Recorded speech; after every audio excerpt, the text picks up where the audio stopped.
అన్వేష్లో ఇంత జరిగిన తర్వాత కూడా పొగరు తగ్గినట్లుగా కనిపించడం లేదు. ఓ పక్క నెటిజన్లు ఉతికి ఆరేస్తున్నారు, కానీ మళ్ళీ మళ్ళీ అలాంటి కామెంట్సే కనిపిస్తున్నాయి. భారతీయ సంస్కృతిపై మరొకసారి అలాంటి వ్యాఖ్యలే చేస్తున్నాడు. థాయిలాండ్ కూడా ఇండియా కంటే బెటర్ అంటూ మళ్ళీ పోస్ట్ చేశాడు. చైనా, జపాన్లు ఇండియా కంటే గ్రేట్ అంటున్నాడు అన్వేష్. థాయిలాండ్ ఇండియా కంటే బెటర్ అంటూ కామెంట్స్ చేస్తున్నాడు.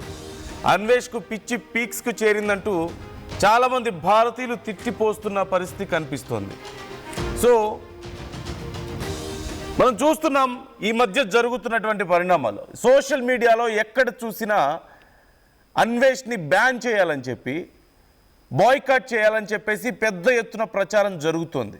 శివాజీ వ్యాఖ్యల మీద రెస్పాండ్ అవుతూ శివాజీని పచ్చి బూతులు తిట్టాడో, శివాజీతో పాటు గరికపాటి గారిని ఉద్దేశిస్తూ దారుణంగా మాట్లాడాడు. అనరాని మాటలు, కనీసం అసలు అవి ఎలా అనగలిగాడో ఆ నోటితో అర్థం కాదు.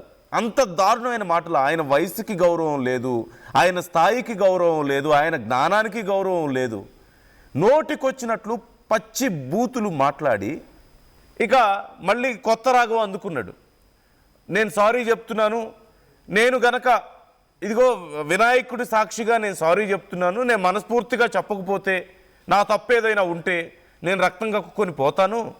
ఒకవేళ నేను చెప్పిన సారీని కనుక మీరు యాక్సెప్ట్ చేయకపోతే 2026 వస్తుంది కదా, ఇక ఈ సంవత్సరం